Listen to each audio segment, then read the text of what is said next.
부동산 개발입니다. 부동산 개발에서는 부동산 개발의 위험과 타당성 분석하는 그런 주제가 있고요. 그 다음에 이제 민간 개발 방식이 있어요. 민간 개발 방식. 그나마 요 두 개가 좀 내용이 있는 거예요. 내용이. 다른 거는 이제 기타 용어 정리에 해당하는 거예요. 용어 정리. 잡다한 것이 많아요. 그리고 여기서도 거의 단어 뜻만 알면 되는 정도고, 그나마 내용이 있는 건 조금 이제 여기다 이렇게 보시면 돼요. 자, 제일 먼저, 부동산, 이용 활동부터 나오는데, 이 부동산 이용 활동은 중요도가 10분의 1이에요. 10분의 1. 그러니까 제 1절은 10분의 1이에요. 이거 어디까지 있어요? 370조까지 있죠. 자, 요거는 10분의 1인데 단어 정리 조금만 해보면 되는 정도니까 일단 365쪽에 집약도라는 단어 있죠. 그 집약도라는 단어는 좀 알아두세요. 이제 개발하기 전에 이제 부동산 이용활동 이거는 잠깐 그냥 체크만 하고 지나가겠습니다. 부동산 이용활동 10분의 1.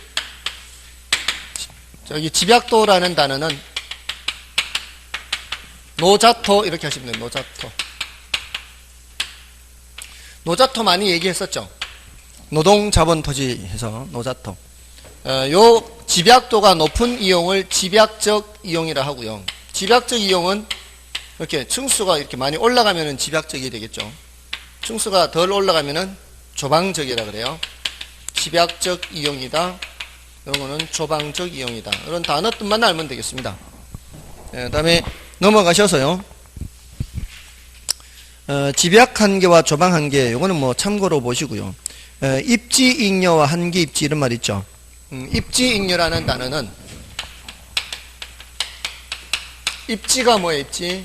이거는 위치란 뜻이에요. 요거는 이익이란 뜻이죠. 남는 거. 위치가 좋아서 남는 이익. 뭐 이렇게. 위치가 좋아서 남는 입지잉여다. 우리의 그 표현을 할 때 목이 좋다 그러죠. 길목이 참 좋다. 목이 좋다는 게 뭐가 좋다는 거예요? 위치가 좋다 이렇게 하는 거죠. 다음에 직주 분리와 직주 접근. 한계 입지는 여러분이 보시고요.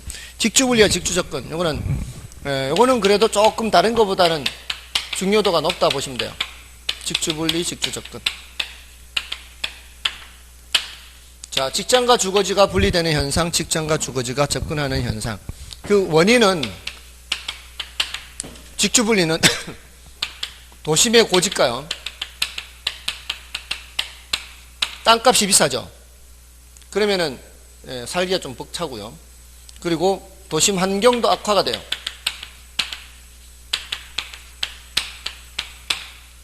그리고 교통이 발달해야 돼요. 교통이 발달하지 않으면 외곽으로 나가더라도 들어올 수가 없죠. 교통이 발달해야 이제 외곽으로 나갈 수가 있는 거죠. 다음에 직주 접근. 자, 나갔던 사람들이 다시 들어오는 거예요. 그 이유가 뭐겠어요? 다들 나가서 들어오게 되면 안으로 들어올 때 교통 체증이 발생하죠. 교통 체증이 발생하면 그것도 막 엄청 불편하죠. 그리고 도심 환경이 또 개선이 돼요. 이런 것 때문에 직주 접근 이런 현상이 나타나고요. 그 결과로서는 직주 분리의 결과는 사람들이 이제 바깥으로 나가게 되면은 밤이 되면 어떻게 해요? 밤이 되면은 빈마을이 돼요. 빈마을 공동화. 그래서 텅텅 비죠 도심은. 그리고 외곽은 어떻게 해요? 외곽은 침상도시. 잠만 자고 왔다 갔다 하죠. 그죠? 이런 현상이 나타나요. 다음에 직주 접근의 결과로는 도심으로 다시 들어온다는 얘기잖아요. 도심으로 들어오면은 도심이 재개발되면서 고층화 현상이 나타납니다. 안쪽에 토지는 한정되어 있는데 사람들이 오게 되면 이런 고층화 현상이 나타나는 거죠. 그래서 도시 회춘화 현상. 그러니까 낡았던 곳이 재개발이나 되면서 회춘화 현상이 나타나요. 회춘화 현상. 이런 현상이 나타날 수 있어요. 자, 그런 내용들입니다. 자, 이런 정도고요. 다음에 그 스프롤 현상 있죠. 스프롤은 도시가 무질서하게 확산되는 현상을 말해요. 도시가 무질서하게 확산된다. 그 원인은 뭘까요? 스프롤 현상의 원인. 위에 동그라미 1번에 그 무질서 확산되는 거고, 원인은 2번에 있죠. 개발도상국이나 저개발국의 도시계획의 부재 또는 부족이 그 원인이 됩니다. 그래서 스프롤 현상을 방지하기 위해서는 뭐를 지정해요? 개발 제한구역, 그린벨트죠. 이게 이제 스프롤 현상을 막기 위한 거죠. 자, 개발 제한구역을 지난번에 그 뜻을 말씀드린 적 있지 않나요?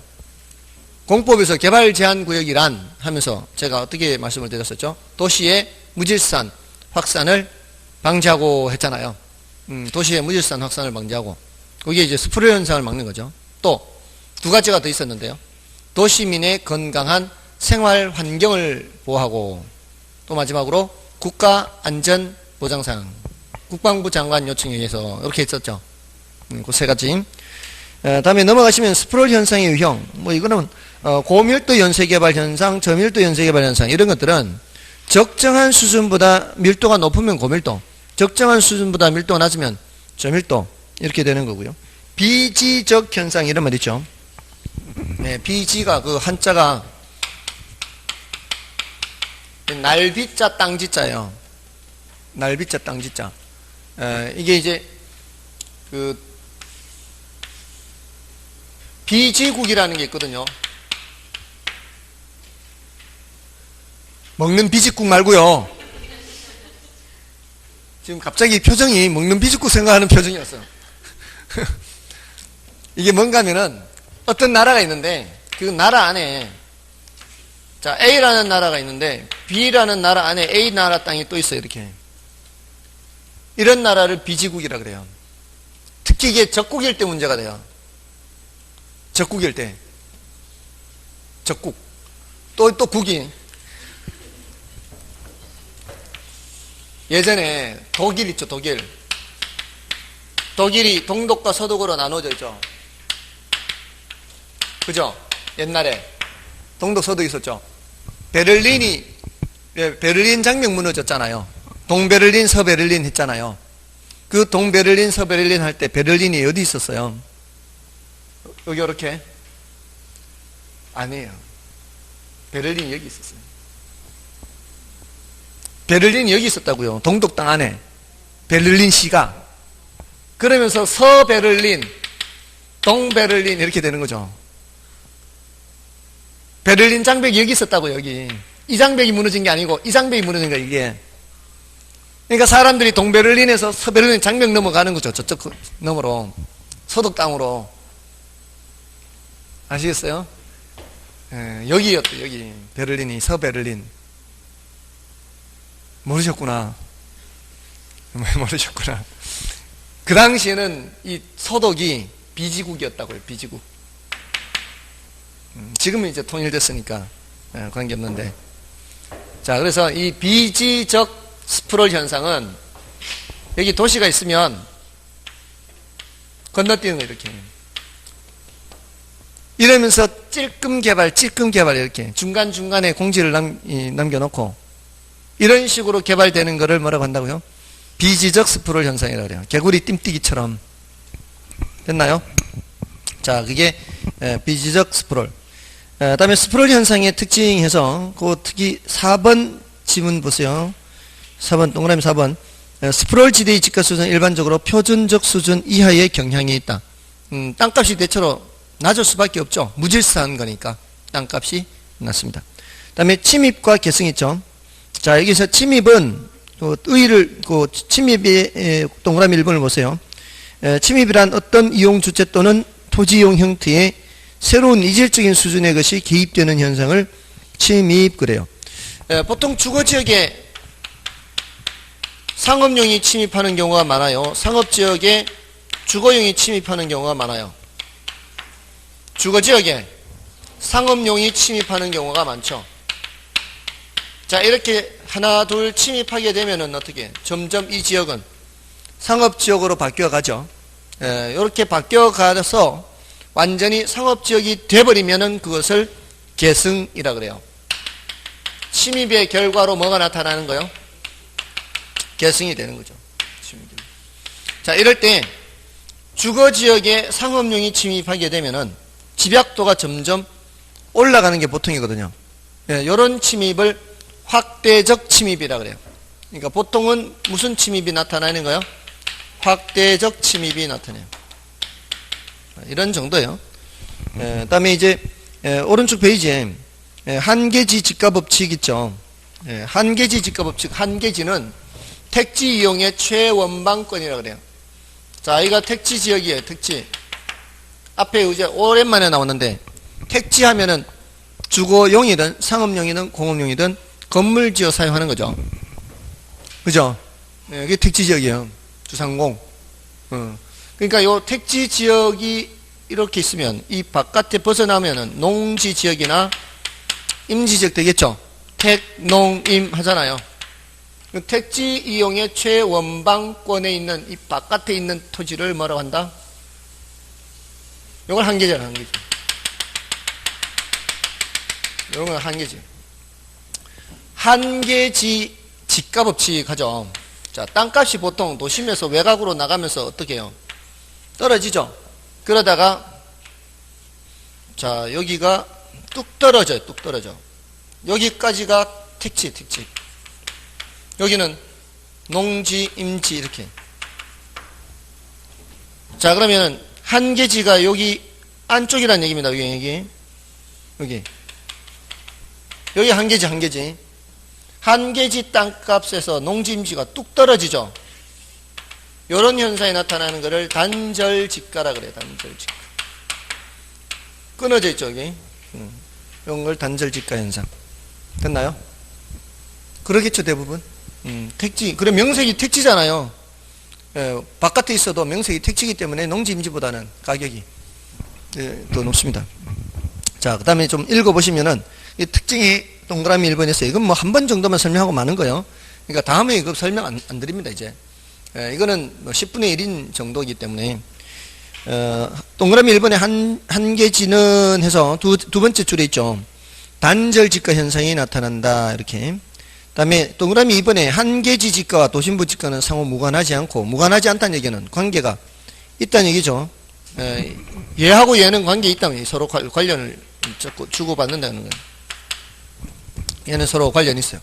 그러니까 이 도심의 지가가 너무 올라가게 되면 어떻게 해요? 상대적으로 외곽 지가가 싸다고 느끼겠죠. 그럼 사람들이 외곽으로 오겠죠.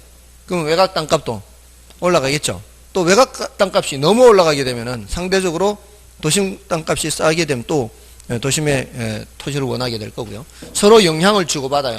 얘네들 도심에 있는 토지와 이거는. 근데 한계지 상호 간에는 어때요? 이 한계지 한계지 상호 간에는 대체 관계에 있다고 볼 수 있겠죠. 이거 아니면 이거 아니면 이거 이런 식으로 한계지 상호 간에는 대체 관계. 다음에 3번은 여러분이 봐주시고요. 3, 4번. 5번이 뭔가 하면 5번. 자가 한계지는 차가 한계지보다 택지용이 먼 거리로 연장된다. 자가는 자기 집이고요. 차가는 빌리는 집이에요. 자, 여러분들이 도심에 직장을 두고 이 출퇴근을 한다면은 빌린 집이라면은 집을 얻을 때는 굳이 먼 거리까지 가서 얻을 필요는 없죠. 자기 집이라면 멀어도 어쩔 수 없이 좀 다녀야 되겠지만, 그러니까 자기 집이 좀 더 멀리 떨어져 있다 이렇게 보시면 된다 이 말이에요. 그래서 자가가 차가보다는 더 먼 거리로 연장된다 이렇게. 다음에 그 밑에 지가 구배 현상이라는 거 있죠. 지가 구배 현상은 지가 기울기 현상 이렇게 하면 돼요. 지가 기울기 이렇게. 지가 기울기 현상, 지가 구배 현상이요. 여러분들 혹시 구배란 말 들어보셨어요? 어디서 들어보셨어요? 화장실. 예. 화장실에 이게 이제 기울기가 적당해야 돼요. 그래야 물이 잘 빠지죠. 예, 그리고 낙상도 없고. 너무 기울기가 너무 심해버리면 약간만 미끄러워도 넘어지겠죠. 예, 그렇게 심한 기울기가 아니면서 수채구멍으로 기울기가 제대로 이렇게 잡혀 있어야죠. 안 그러면은 수채구멍은 저기인데 저기가 또 높아버리면 물이 안 빠질 거 아니에요. 예. 그때 구배가 잘 맞느냐 안 맞느냐 이렇게 얘기한다고요. 기울기가 잘 맞느냐 안 맞느냐 말이에요. 근데 이거는 국적 불명예의 단어예요. 예. 이게 왜 어른들이 고바이라 하는 거 있죠. 고바이. 고바이가 심하다. 경사가 심한 거 고바이가 심하다 그러잖아요. 일본 말인데 들어본 적 있죠? 고바이. 고바이. 구배가. 구배. 예, 근데 이게, 물매라는 순 우리말이 있어요. 물매. 예, 순 우리말 얼마나 이뻐, 이거. 이런 거 쓰면 되는데, 물매. 아니면 기울기라든가. 기울기도 있고, 기울기, 물매. 이런 아주 좋은 말이 있는데, 여기. 됐죠? 예, 소도시의 이런 현상을 말해요. 소도시 있는 이런 현상. 자, 이 정도면 되겠습니다. 예, 그리고 이제 넘어가시면 되겠죠. 자, 이제 넘어가면 이제 개발인데요.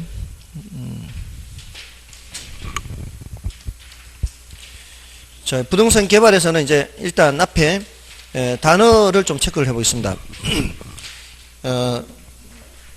372쪽에 부동산 개발의 개념을 하잖아요. 자, 여기서는 일단 조성에 의한 계량, 건축에 의한 계량. 자, 요 두 가지를 생각을 하시고요. 3번은 이제 참고로 보는데, 그 시험에 2번 정도 언급은 됐어요. 한 번은 정답 지문으로 등장했고요. 한 번은 정답 지문이 아닌 것으로 등장을 했는데, 그냥 단어 뜻을 묻는 정도였어요. 요거 몰라도 뭐, 합격하는 데는 뭐 별로 지장이 없도록 출제는 됐지만, 한번 언급이 됐으니까 그렇게 소개를 하는 거고요. 자, 일단은 개발하면은 그 이제 조성도 있고 뭐도 있어요. 건축도 있죠. 우리가 이제 부동산을 개발한다 그러면은 어떤 의미인가 하면은 이거지 않습니까? 제가 처음에 그 토지를 분류할 때 국토의 계획 및 이용에 관한 법률상 그 분류를 할 때 기본적으로 토지는 개발 목적으로 사용하는 게 있고 생산 목적으로 또는 보전 이렇게 세 가지로 했잖아요. 그죠? 생산하는 거는 이제 농림지역, 요거는 자연환경 보전지역, 요거는 도시지역 했잖아요. 자, 그럼 도시지역 개발한다는 건 어떤 용도로 이용한다는 거예요? 주로 주거용이나 상업용이나 공업용이나 어떠한 용도든 건물지어 사용하는 거예요. 그죠? 그게 개발이에요. 그러니까 부동산을 개발한다는 것은 결국 뭘 하겠다는 얘기야. 거기에다 뭔가를 짓겠다 이 소리죠. 그러려면 일단 이러한 목적으로 사용되던 토지를 이러한 목적으로 사용하기 위해서는 토지를 조성을 해야 될 거 아니에요. 택지 조성. 그죠? 그런 후에다 뭘 짓는 거예요? 건물 짓는 거죠. 그러니까 이것도 개발이고 이것도 개발이다 이 말이죠. 이거는 택지 개발이에요. 택지 개발. 그죠? 택지 개발. 개발된 택지 위에 건물 짓는 거. 이거는 공간을 만든다 그래. 공간 창조. 이거는 토지 자체를 개량한다. 이렇게. 됐습니까? 토지 자체를 개량. 이거는 공간. 사람들이 필요로 하는 공간을 만드는 거죠. 자, 그러니까 자, 그 두 가지. 건축에 의한 개량은 공간 창조 이렇게 되죠. 건물 짓는 거. 어렵지 않죠?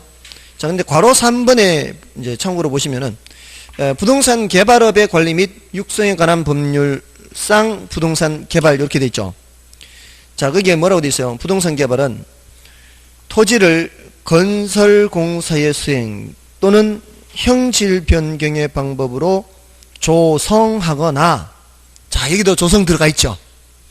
조성하거나 건축물을 건축, 대수선, 리모델링 또는 용도 변경하거나 공작물을 설치하는 행위를 말한다. 다만 시공을 담당하는 행위를 제외한다. 됐나요? 그러니까 조성, 건축, 그다음에 공작물 설치까지도 여기서는 뭐라고 해요? 개발이라고 하죠. 맞나요? 개발이 뭐예요? 지금 조성, 건축, 그 다음에 뒤에 공작물 설치도 있잖아요. 근데 건축 말고도 더 있죠. 대수선, 리모델링, 용도 변경 이런 것도 여기서는 뭐라고 해요? 개발이라고 하는 거죠. 그러니까 새로 짓는 거 말고 이 말이에요. 새로 짓는 거 말고 기존의 건물을 뭐 하는 거요? 대수선 또는 리모델링, 다음에 용도 변경도 뭐라고 보는 거예요? 개발으로 보는 거죠. 개발. 법령상으로는. 용도 변경, 여러분들 혹시 이 공법에서 이거 나가셨나? 진도 나갔어요? 용도 변경? 건축법에서. 안 했습니까? 아직? 그러니까 건축법에서 어떤 용도로 사용되던 거를 다른 용도로 바꾸는 거. 건축물에 그 분류가 있거든요. 근데 어떤 경우에는 신고만 하면 되고 어떤 경우에는 허가를 받아야 되고 이런 게 있어요. 그 용도에 따라서 용도 변경 이런 거 이것도 이제 개발이라고 하는 거죠. 자, 다음에 넘어가셔서 373쪽에 주체에 따른 분류 있죠. 네. 시공이 뭔가 하면 이거예요. 시공은. 자, 예를 들어서 그 개발을 하는데 제가 예를 들어 개발업자예요. 개발업자인데 제가 이런 행위를 해요. 대수선을 하거나 리모델링을 하거나 건축을 하잖아요. 이럴 때 제가 경우에 따라 일을 다른 사람한테 맡길 수 있어요. 예, 일부를 이렇게 요건 네가 좀 하고 요건 네가 좀 하고 이렇게 하잖아요. 그 일만 하는 시공 담당하는 그거는 개발이라고 안 보는 거예요. 예, 제가 개발하는 거, 제가 개발하는 거고 시공은 딴 사람한테 이렇게 줄 수 있거든요. 그 시공은 개발하는 게 아니라는 거죠. 개발은 제가 하는 거예요, 제가. 뭔지 아시겠죠? 예, 그래서 그 개발업자라고 할 때도 제가 개발업자지 그 시공하는 사람은 개발업자가 아닌 거예요. 일만 맡아서 하는 거죠. 그거는 이제 개발이 아닌 거죠. 그 다음에 주체에 따른 분류에서 공영개발의 1섹터 이렇게 돼 있죠. 그거는 이제 정부가 개발하는 거는 1섹터. 특별한 것도 없어요. 넘어가시고요. 그 다음에 2섹터가 뭐 2섹터.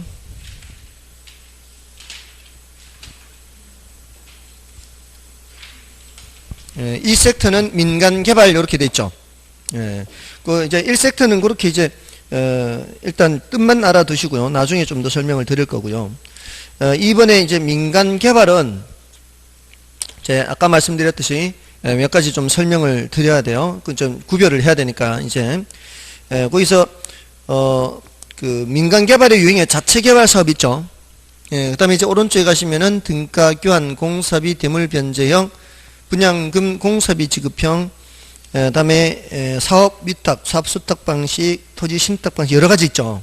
자, 여러 가지 이제 다양한데 이걸 좀 구별을 해야 돼요. 우리가 이제 개발을 하자면 토지도 있고 뭐도 있고 자금도 있고 노하우도 있어야 돼요. 세 가지. 토지, 자금, 노하우. 개발을 하려면 그러지 않겠어요? 자, 이 셋 모두 한 사람한테 있으면 어떻게? 셋 모두 한 사람한테 있으면 자기가 직접 하면 되는 거죠. 그게 이제 자력개발. 자력개발 뭐라고 돼 있어요? 자체개발. 이거는 이 방식은 토지소유 사업 기획을 하고 직접 자금을 조달해서 건설을 시행하는 방식의 통상적으로 가장 많은 형태. 이렇게 돼 있죠. 됐나요? 자, 근데 거기에 건설은 보시면 나의 둘째 줄에 건설은 토지 소유자가 직접 또는 직접 건축 또는 도급 발주하여 이렇게 하잖아요. 요때 도급 발주 요게 시공이에요, 시공. 도급 발주할 때 그 도급 발주가 내가 직접 개발을 하더라도 그 시공만큼은 다른 사람한테 맡겨서 그렇게 할 수 있기 때문에 그래도 무슨 개발이다? 자체 개발. 아시겠죠? 그런 의미, 자체 개발. 자, 그럼 됐고요. 다음에 나머지는 이제 여러분이 좀 확인하시면 되고요. 여기서는 주로 이 뜻만 구별할 수 있을 정도면 돼요. 그러니까 등가 교환 방식 있죠. 자, 이제 등가 교환 방식은 이건 자체 개발이 아니고요. 함께 하는 거예요. 함께. 자, 요거 말고는 다 함께 하는 거예요. 자, 함께 한다는 거는 뭐가 부족하기 때문이겠죠. 한 사람한테 다 없는 거 이게. 한 사람한테 다 없어서 이렇게 하는데 대체로 개발업자가 여기까지 해요. 개발업자가 여기까지, 여기 요 두 가지를, 토지 소유자는 뭘 제공하고, 토지 소유자는 토지를 제공하고, 개발업자가 대체로 자금과 노하우를 투입을 하거든요. 등가 교환도 그런 측면이에요. 등가 교환은 토지 소유자 토지를 대고, 그 다음에 개발업자가 건축비를 대죠. 그러면 이제 개발을 했지 않습니까? 근데 이 토지 가액이 4억이에요. 건축비가 6억이에요. 그러면 이 사업 이제 시행을 한 후에 그 결과물을 몇 대 몇으로 나누는 거예요.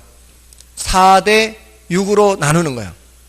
분양을 하게 되면 분양 수익금을 4대 6으로 나누거나, 또는 이 면적을 몇 대 몇으로 나누거나 4대 6으로 나누거나. 그래서 키워드는, 등가 교환 방식의 키워드는 그 비율이란 단어예요. 비율. 등가 교환 방식은 비율에 기초하여 나눈다. 그러니까 몇 대 몇으로 나눈다. 이게 이제 키워드예요. 근데 밑에 공사비 대물 변제액은 녹였어요. 공사비에 해당하는 만큼을 뭐로 준다? 물건으로 준다. 이면 대물 변제액. 요 중에 몇 개를 준단 말이에요. 요 중에. 그러니까 요 4층까지는 당신이 가지세요. 뭐 이렇게. 그죠? 가능한 얘기죠. 뭐 이런 것도 있더만요. 그, 건설회사한테 자재를 납품한 회사 있죠. 자재회사. 자재회사가 납품을 하는데 그 공사 대금을 못 받을 때 그 아파트 몇 채를 받는 거죠. 들어보셨어요? 네, 그런 경우도 있죠. 또 직원들 월급 못 받아가지고 이제 분양이 안 되니까 월급 못 주잖아요. 대신 뭘로 주는 거예요? 아파트로. 도대체 얼마나 월급을 밀리면 아파트를 줄까요? 몇 년 밀리는 거예요? 몇 년 밀리면은 차라리 아파트 받는 게 나을 수도 있죠. 받고 난 후에 또 가격이 올라갈 수도 있으니까. 아무튼 물건으로 주는 게 대물 변경. 간단해요. 그 다음에 분양금 공사비 지급형 있죠. 이건 뭘로 주는 거예요? 공사비를 분양되면은 분양 수익금으로 지급하는 거예요. 분양 수익금으로. 충분히 생각할 수 있죠. 돈을 따로 주는 게 아니라 분양되면 그 수익금으로 준다. 이거 별로 어렵지 않고요. 자, 다음에 이제 그 밑에 E와 F를 좀 구별을 할 필요 있는데, 사업 수탁 또는 사업 위탁 방식, 토지 신탁 방식 이렇게 돼 있죠.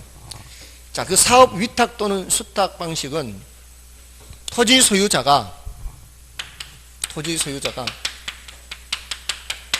토지와 자금을 다 대요.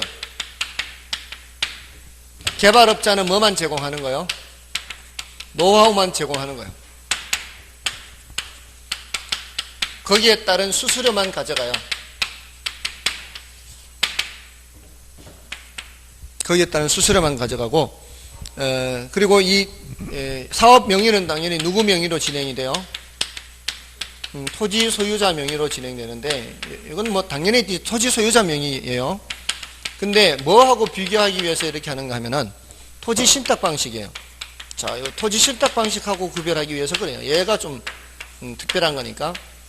토지 신탁 나오면 뭘 생각하는가 하면은, 앞으로 신탁이라는 단어가 나오면 명의를 형식적으로 이전해요. 토지 소유자 명의로 돼 있던 거를 누구 명의로? 신탁회사 명의로 소유권이 이전돼요. 형식적이에요. 형식적. 실질적으로 누가 갖고 있으면서, 토지 소유자가 갖고 있으면서 형식적으로 신탁회사에다가 넘겨요. 그럼 이제 명의가 누구 명의로 넘어왔어요? 신탁회사 명의로 넘어왔죠. 그럼 신탁회사가 여기에다가 자금과 노하우를 다 투입하는 거죠. 자, 이건 누구 명의로 진행돼요? 신탁회사 명의, 신탁회사 명의.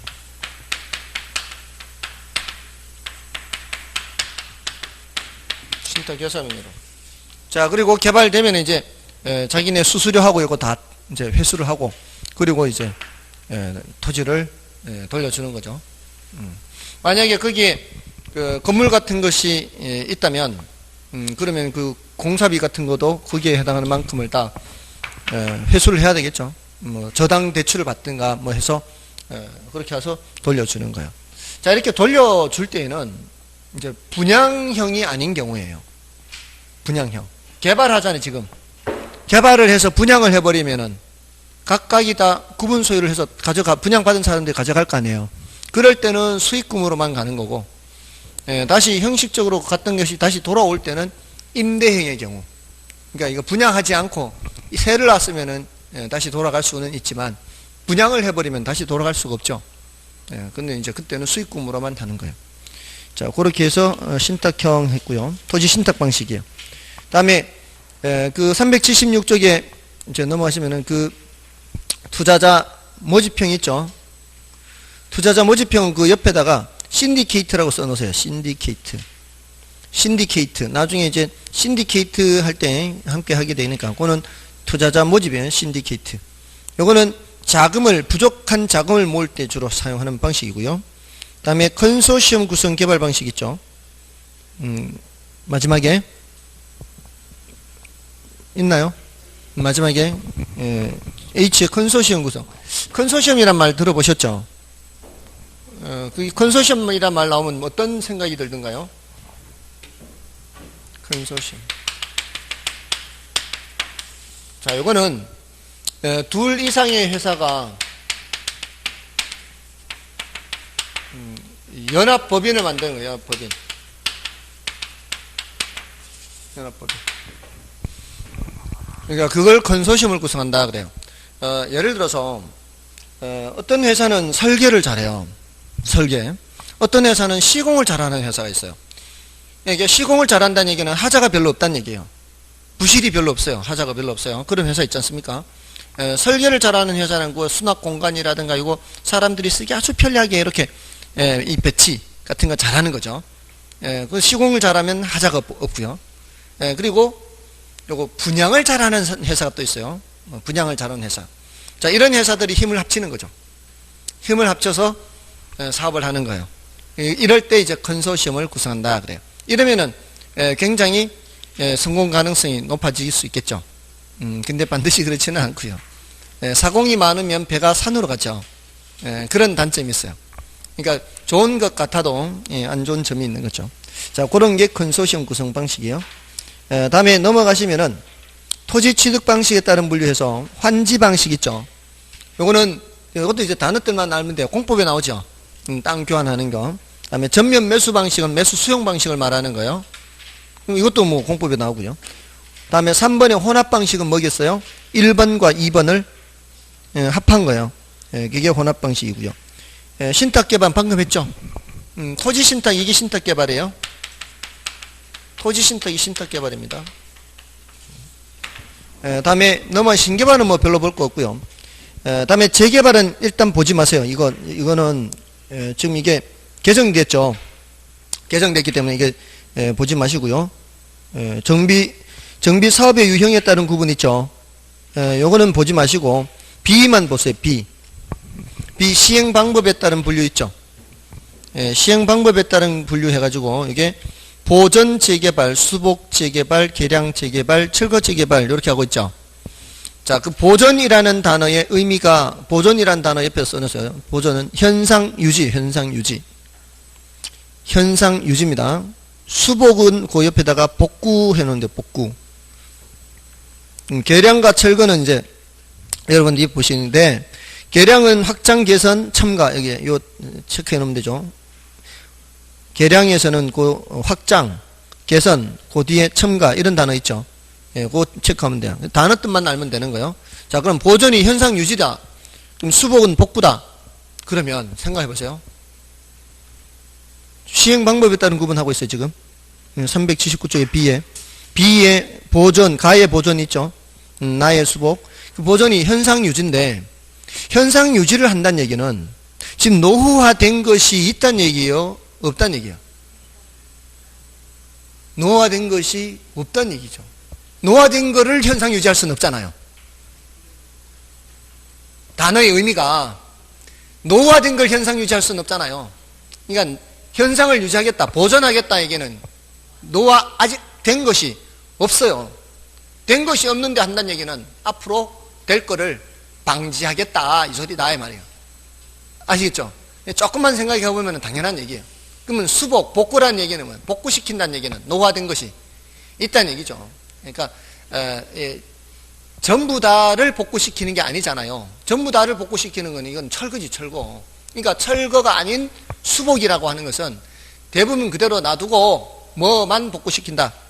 노후 불량화 요인만 제거시키는 거예요. 됐나요? 그러면 단어의 뜻만 알면 이게 별로 어렵지 않단 말이에요. 구분이 안 어려워요. 그 다음에 외관에 따른 분류에서도 그 유형개발, 무형개발, 복합개발 이렇게 있죠.